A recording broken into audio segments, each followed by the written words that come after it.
अस्सलाम वालेकुम students, welcome to easy maths. आज हम एक्सरसाइज 2.4 का आगाज़ करने जा रहे हैं, जिसका जो फर्स्ट क्वेश्चन है या ऑनवर्ड जितने भी क्वेश्चन हैं उसके अंदर जो फार्मूलाज इस्तेमाल होने हैं वो है लॉज ऑफ लोगैरिथम। आपकी बुक के ऊपर जो है वो इन सब लॉज के जो हैं वो प्रूफ्स दिए गए हैं, पेज नंबर 31 और 32, new book of class 9th 2025। तो आप ये उसमें बुक में से भी इसको विजिट कर सकते हैं।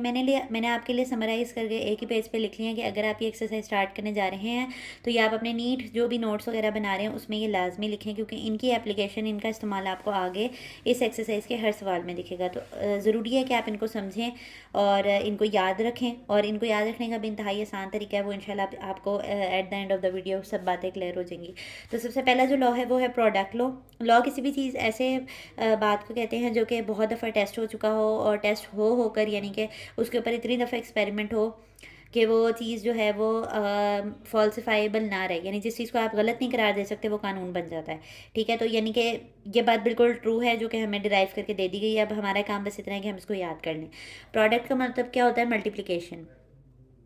प्रोडक्ट का मतलब क्या होता है? मल्टीप्लिकेशन। ये मैंने शॉर्ट फॉर्म में लिखा है मल्टीप्लिकेशन।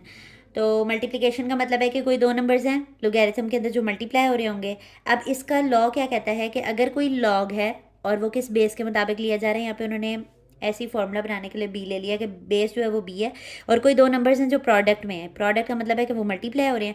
मैंने आपको बताया था कोई भी वेरिएबल जो दोनों इकट्ठे लिखे जाए ना, उनका मतलब यही होता है कि वो दोनों मल्टीप्लाई हो रहे हैं। तो एक्स और वाई यहाँ पर मल्टीप्लाई हो रहा है, तो आपने इसको ओपन करके कैसे लिखना है कि आपने दोनों वैल्यूज़ को अलग अलग लॉग दे देना है। Log with respect to base b x, log with respect to b y, और दरमियान में इनके क्या आ जाना है? प्लस। यानी कि मल्टीप्लाई से हम किस में शिफ्ट हो जाते हैं? लोगैरिथम के अंदर प्लस में शिफ्ट हो जाते हैं। तो ये सिंपल सी बात है, ये आपने याद रखनी है। नेक्स्ट है हमारे पास कोशेंट लॉ। कोशेंट जो है वो आपके पास इस तरह बाय फॉर्म में लिखने को कहते हैं, और बाय फॉर्म में लिखने का क्या मतलब है? डिवीजन।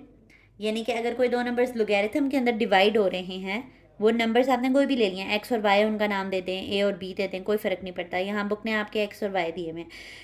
तो अगर कोई लॉग है with respect to base b और वो दोनों नंबर्स जो हैं वो डिवाइड हो रहे हैं, तो आप उनको भी लॉग सेपरेट सेपरेट दे सकते हैं, और सेंटर में साइन कौन सा आप देंगे? माइनस का।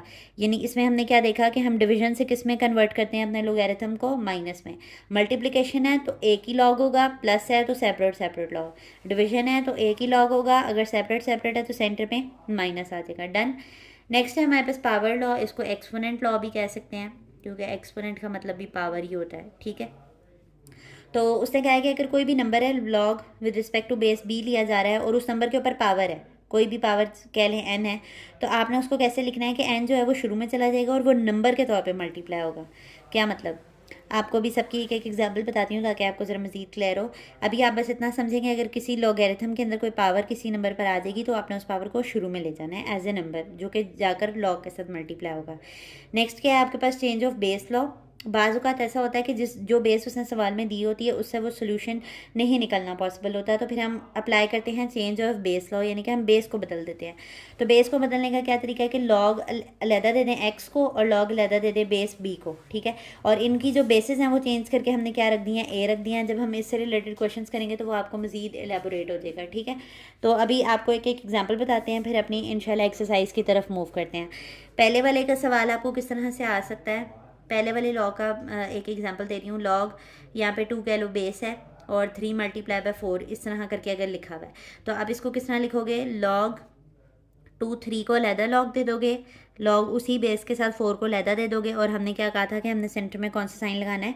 प्लस का। तो सिंपली इस तरह के शिफ्ट करने वाले क्वेश्चन आएंगे आपको।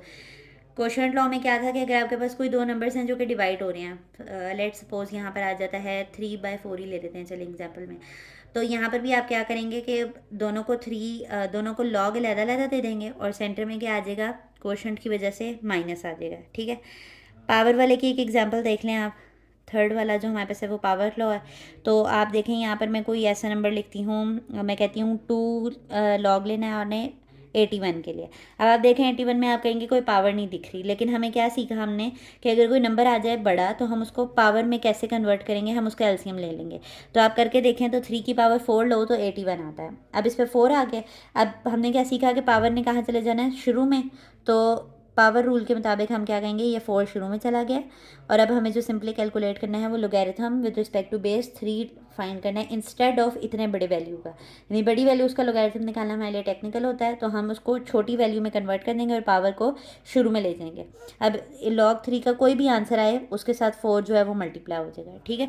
तो ये बहुत ईजी से लॉज थे, आप इनको मेमोराइज़ कर लें ताकि आपको आगे जो ये जब सवाल में इस्तेमाल हो तो आपको कोई मसला ना हो इनको समझने में, क्योंकि ये हमें सवालों में रेफ़र करने होंगे आगे, तो इनको समझना बहुत इंपॉर्टेंट था। आप चाहें तो अपने नीड नोट्स के शुरू के अंदर ये लाजमी सारे ये लॉज मेंशन करें, और इंशाल्लाह नेक्स्ट वीडियो में हम इसकी एक्सरसाइज को स्टार्ट करेंगे। अगर आपको हमारा वे ऑफ टीचिंग ईजी लगता है तो हमारी वीडियोस को लाइक कर दिया करें और चैनल को सब्सक्राइब कर दें ताकि हर नई आने वाली वीडियो आप तक आती रहे। अल्लाह हाफ़िज़।